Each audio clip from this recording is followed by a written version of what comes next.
जीवन में शांति या अशांति आपके कर्म पर निर्भर करता है। राजवीर एक बड़ा उद्योगपति था। उसका पूरा भरा परिवार था। माता पिता, पत्नी, बच्चे, 2 भाई और उनके परिवार सब थे। एक ही बड़ी सी बिल्डिंग के अलग अलग हिस्से में सारे भाई रहते थे। तीनों भाइयों का अपना अपना उद्योग था, परंतु इतने धन के बाद भी खुशहाली नहीं थी। उसका मूल कारण उनकी जीवन शैली एक भौतिकवाद था। वे सदैव तुलना करते रहते, किसके पास क्या है, मेरे पास अच्छा है। या केवल घर परिवार की बात नहीं थी, बल्कि पूरे समाज का यही हाल था। सोशल मीडिया के युग में खुश रहना उतना आवश्यक नहीं है, बल्कि हम बहुत ज़्यादा खुश हैं, आनंदित हैं, सुख विलासिता में हैं। यह दूसरों को दिखाना जरूरी है। परिवार की इकाई है समाज। आईना है, जैसे लोग वैसा समाज। एक बार की बात है, राजवीर अपने ऑफिस में परेशान बैठा था। उसके सर में भारी दर्द हो रहा था। तब उसके कार्यालय में कार्यरत विजय ने राजवीर से पूछा, क्या हुआ महोदया, आपकी तबीयत सही नहीं है क्या? इस पर राजवीर ने कहा, हाँ, मेरी तबीयत ठीक नहीं है, सर में दर्द है, क्या करूं समझ नहीं आता। इतनी मेहनत, धन, शोहरत के बाद भी शांति नहीं है। सदैव अशांत रहता है मन। हमेशा कोई ना कोई बाधा या परेशानी आती ही रहती है। विजय ने इस पर कहा, महोदया, यहीं शहर के पास में शांति मठ नाम का एक ध्यान केंद्र है। बहुत से लोग वहां अशांति, बेचैनी एवं अवसाद जैसी स्थिति से छुटकारा पाने जाते हैं। शांत मठ के जो गुरु जी हैं, वह भी युवाओं के बीच काफ़ी चर्चित रहते हैं। आप चाहो तो वहां जाकर देख सकते हैं। विजय की बात राजवीर को अच्छी लगी। राजवीर ने विजय से शांति मठ का पता व्हाट्सएप के माध्यम से भेजने को कहा। राजवीर ने घर जाकर अपने परिवार से यह बात बताई। सब लोग काफ़ी उत्साहित हो गए। सबने कहा, हाँ, उस गुरु जी को कौन नहीं जानता। देश विदेश में उनके शिष्य हैं। उनके साथ सेल्फी लीजिएगा, आश्रम में कुछ समय व्यतीत कीजिएगा, साथ ही आश्रम से वीडियो रिकॉर्ड करके भेजिएगा। सोशल मीडिया टीम को भेज देंगे, अच्छी पब्लिसिटी होगी। राजवीर को यह सुझाव बहुत अच्छा लग रहा था। वास्तविक परेशानी अशांति थी, परंतु यह लोग हल सोशल मीडिया प्रमोशन का करने की सोच रहे थे। यह केवल इन लोगों की समस्या नहीं है। ये दौर ही ऐसा बहिर्मुखी जीवन में शांति ढूंढते हैं। लोग राजवीर शांति मठ पहुंच जाता है। सुबह के कार्यक्रम में भाग लेता है, जहां वह अन्य लोगों के साथ प्राणायाम, योगासन एवं हल्के फुल्के शारीरिक व्यायाम करता है। इसके उपरांत शांति मुद्रा में बैठने की कोशिश करता है, परंतु कोई भी साधन पहले ही दिन पूर्णतः शांति में कैसे बैठ सकता है, वह भी जो इतना अशांति था। राजवीर 30 सेकंड भी शांति मुद्रा में नहीं बैठ पाता। कभी इधर मुड़ता, कभी उधर मुड़ता, कभी अपने बाल को खुजलाता, कभी अपनी उंगलियां मोड़ता।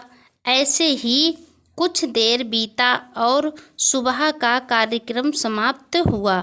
सभी लोगों के सहमति के अनुसार लोगों में मठ का कार्य बांटा गया। राजवीर को पत्ते चुनने का काम सबसे आसान लगा। उसने वही काम चुना। कुछ देर पत्ते चुनने के बाद उसे थकान लगने लगी।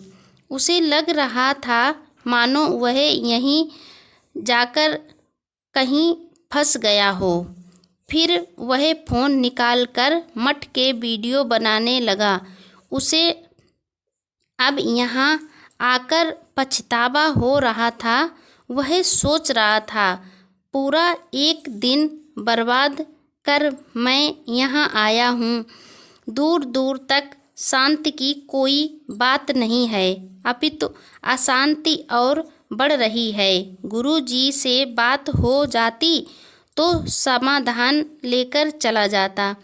यहाँ न जाने लोग इतना निराश जीवन कैसे जीते हैं। सुबह उठकर व्यायाम, फिर ध्यान, खाना भी नहाने के बाद मिलेगा केवल 2 बार। साधारण भोजन, साधारण कपड़े।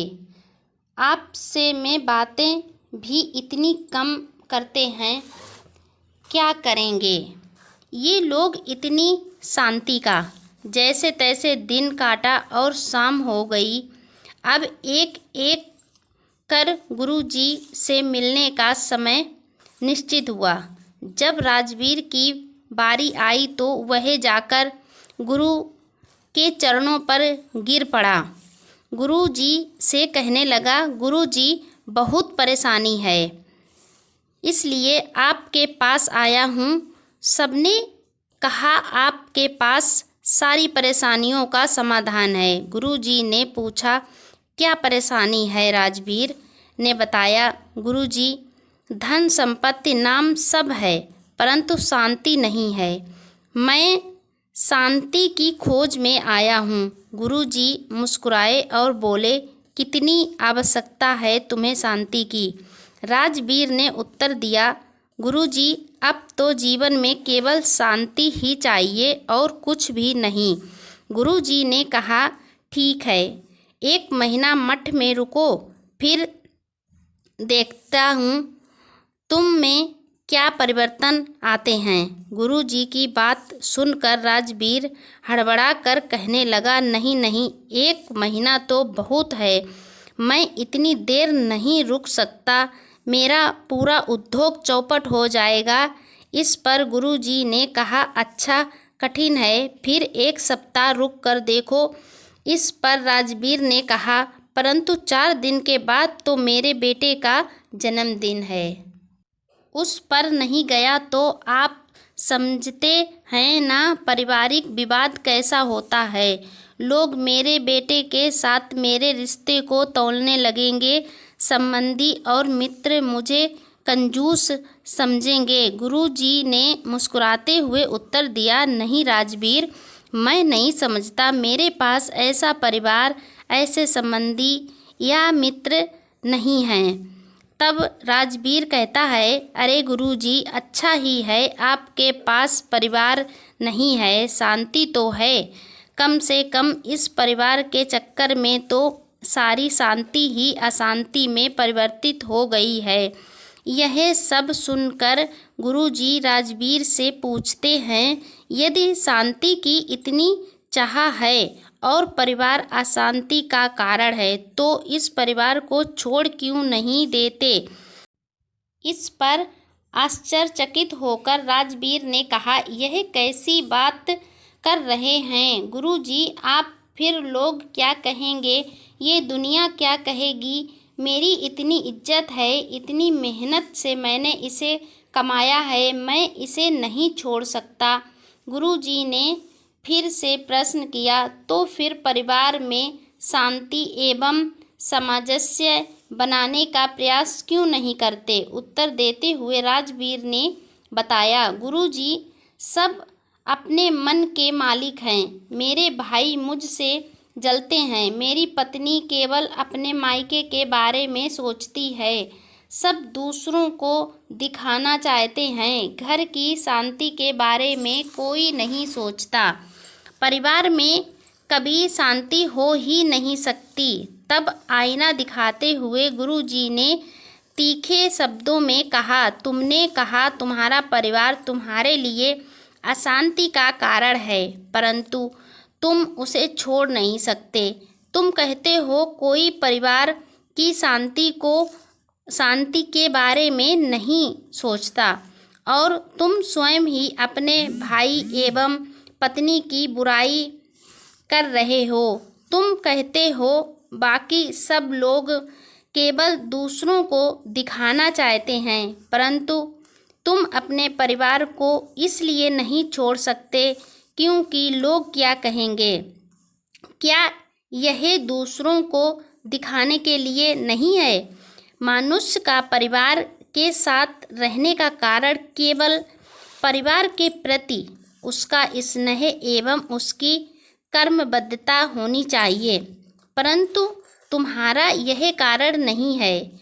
तुम्हारे सारे प्रश्नों के उत्तर भी तुम्हारे पास हैं, फिर भी तुम्हें मुझसे क्या चाहिए? गुरुजी की तीखी बातें सुनकर भी ढीठता से भरे राजवीर ने कहा, बस मैं शांति चाहता हूँ गुरुजी, बाकी सब तो मेरे पास है। गुरुजी ने उसकी मूर्खता पर हंसते हुए कहा, ठीक है, जब मिल जाए शांति तब मुझे भी बताना कि बिना अशांति को छोड़े तुम्हें शांति कैसे मिली। राजवीर आज के मनुष्यों का ही रूप है। हम सबको अपनी अशांति का कारण मालूम है, परंतु हम उसे छोड़ना नहीं चाहते।